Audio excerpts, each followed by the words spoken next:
Hey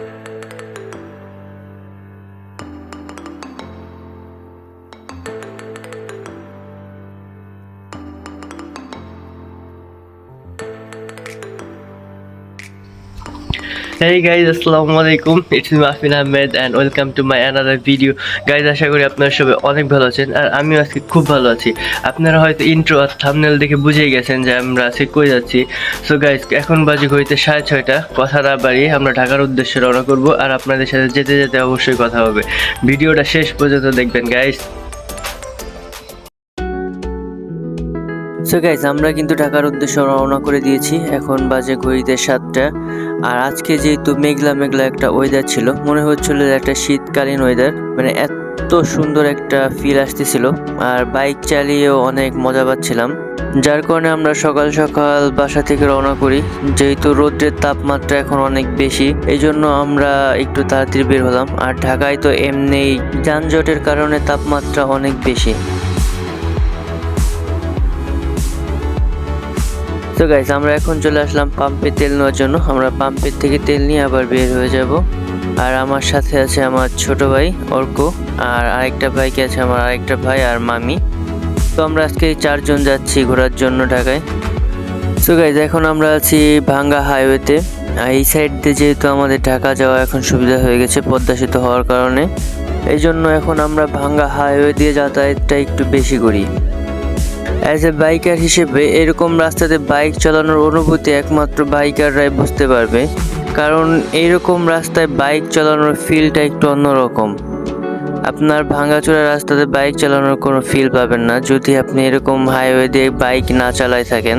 so আমরা এখন যেহেতু ভাঙ্গা হাইওয়েতে আছি, এখন হালকা একটু টান দিব আমি, কারণ এখানে বাইক 100-তে চললেও মনে হয় না বাইক চলতেছে। যদিও আমি বাইক তেমন একটা জোরে চালাই না, তবে এরকম রাস্তা পেলে মনে হয় না যে এত আস্তে বাইক চালাই, এই জন্য হালকা একটু টান দিলাম।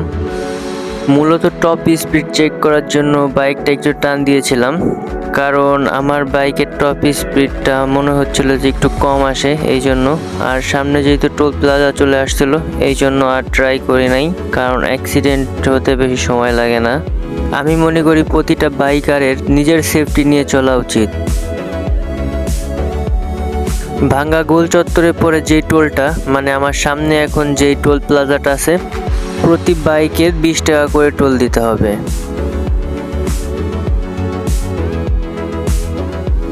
গাইস, একটু ওয়েট, আমি টোলটা দিয়ে আপনাদের সাথে আবার কথা বলছি।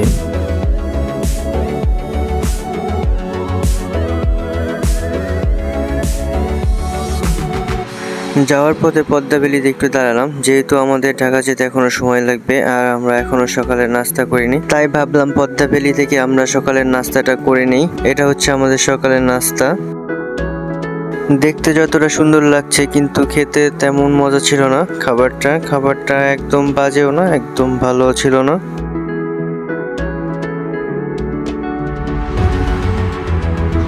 সো গাইস, যাওয়ার পথে পদ্মাবেলিতে সকালের নাস্তাটা করে নিলাম।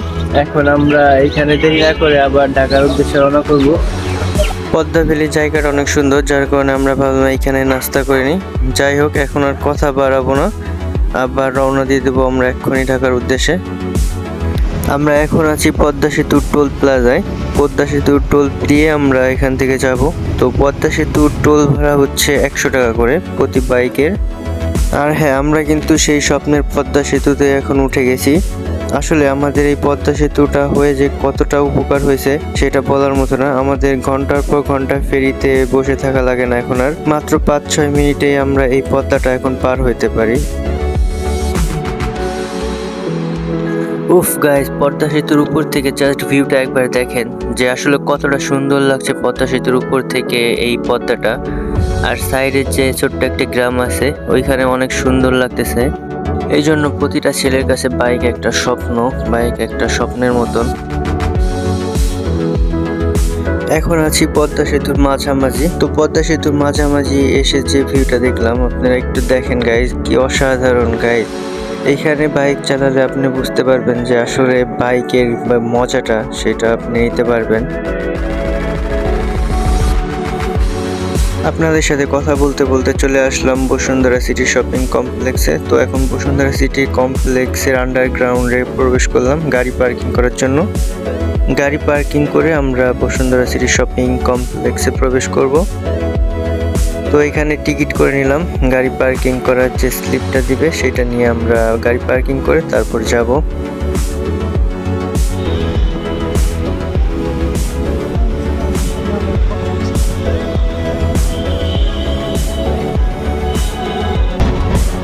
তো গাইস, অবশ্যই চলে আসছি বাংলাদেশের বিগেস্ট শপিং মল। এটা নতুন করে চিনাই দেওয়ার কিছু নাই। তো এখন আমরা বসুন্ধরা সিটিতে ঢুকবো আর আমরা মুভি দেখবো, যেহেতু টিকিট করা আছে। তো আমরা এখন ভিতরে যাচ্ছি। ফার্স্টে যে আমরা আগে টিকিট কালেক্ট করে নেব, যেহেতু আমাদের 11টার সময় শো ছিল সিনেপ্লেক্সে, এই জন্য আমরা ফার্স্টে টিকিট কালেক্ট করে নেব। আর আমরা বোম টম মারি কিনা সেই বিষয়টা চেক করে নিল, যদি পকেটে আবার বোম টম থাকে। ঢাকার এত যানজটের ভিতর থেকে যখন বের হয়ে এই শপিং কমপ্লেক্সে ঢুকি, তখন মনে হয় যে না, আমরা বাংলাদেশে নেই, এখন আমরা দুবাই চলে আসছি।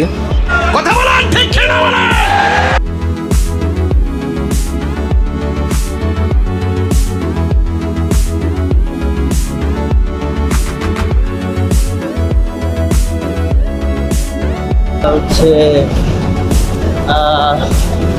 8ম ফ্লোরে, 8 তলায়, 8 নম্বর ফ্লোরে। ওইখানে হচ্ছে আপনার সিনেপ্লেক্সের যে সিনেপ্লেক্স আর কি, ওইখানে 8 তলায়। তো আমরা এখন 8 তলায় যাচ্ছি।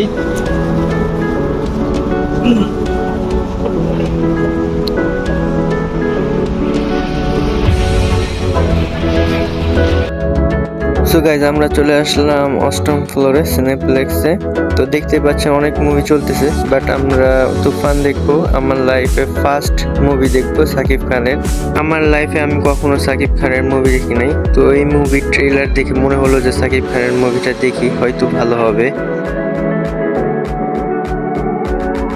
আমরা যেহেতু অনলাইনে টিকিট করে রেখেছিলাম, এই জন্য আমাদের টিকিট কালেক্ট করতে বেশি একটা অসুবিধা হয় নাই। অনেকে সে টিকিট পাচ্ছিলই না, ঘুরে ঘুরে যাচ্ছিল। তো আমরা টিকিট পেয়ে গেছি। তো গাইস, অবশ্যই চলে আসলাম বাংলাদেশের সুপারহিট মুভি দেখতে, তুফান। তো আগে কখনো আমি সাকিব খানের মুভি দেখি নাই, এই ফার্স্ট টাইম সাকিব খানের মুভি আপনার বসুন্ধরা সিটিতে এসে দেখার জন্য আসছি।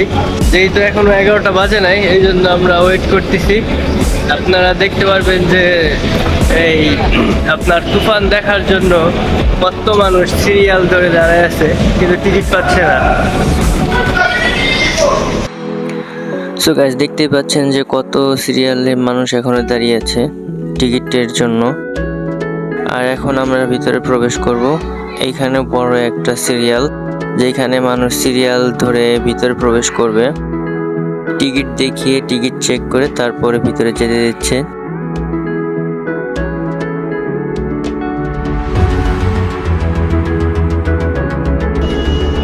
অধীর আগ্রহের পরে আমরাও ভিতরে প্রবেশ করলাম।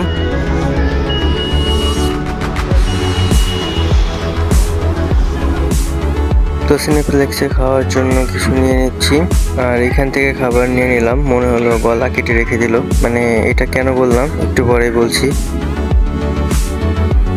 এইখানে 770 টাকার খাবার। কেউ দেখলে বিশ্বাস করবে কিনা আমি জানি না, তবে আমার অবিশ্বাস্য মনে হয়েছে।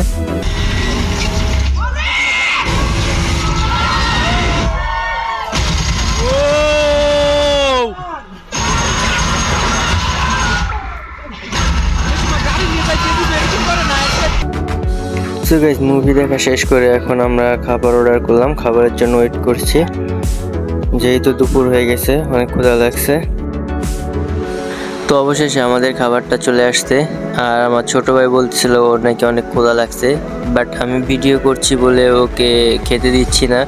ওর মুখটা দেখলে বুঝতে পারবেন কিভাবে তাকায় আছে। অবশেষে খাচ্ছে এখন আমার ছোট ভাইটা। ওর নাকি অনেক ক্ষুধা লাগছে, আর আমারও খুব ক্ষুধা লাগছিল। আমিও এখন খাবো। আমরা সবাই একসাথে খাচ্ছিলাম। আর এই খাবারটা অনেক ভালো ছিল, অসাধারণ ছিল খাবারটা।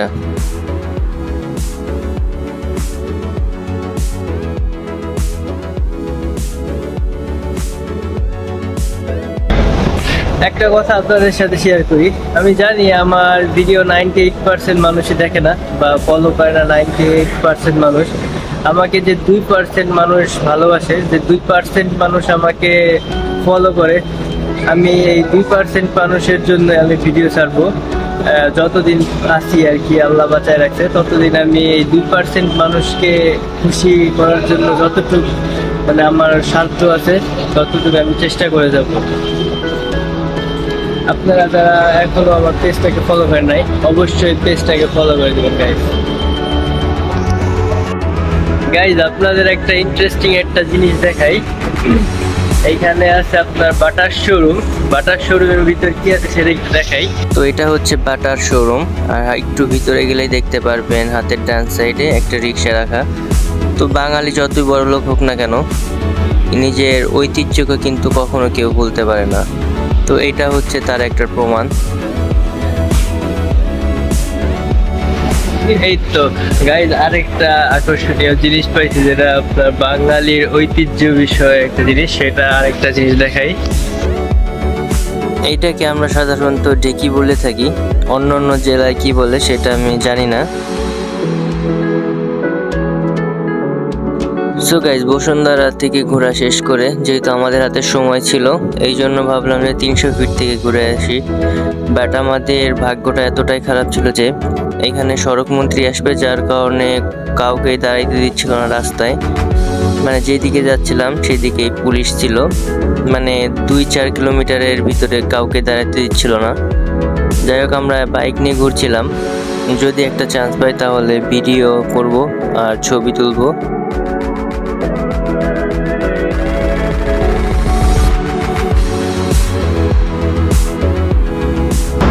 তো গাইজ, চলে আসলাম এখন আমরা 300 ফিটের view. Guys, just wow, just 300 ফিটের ভিউটা আসলে অনেক সুন্দর ছিল, বাট আমাদের ভাগ্য খারাপ ছিল, যার কারণে আমরা ছবি তুলতে পারি নাই, ভিডিও করতে পারি নাই।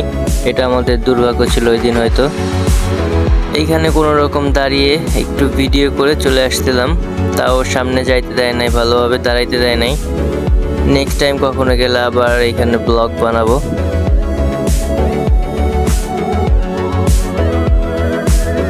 সো গাইজ, আজকের মতন ভিডিওটা এইখানেই শেষ করতেছি। আপনারা সবাই ভালো থাকবেন, সুস্থ থাকবেন। আল্লাহ হাফেজ, দেখা হবে নেক্সট কোনো ভিডিওতে।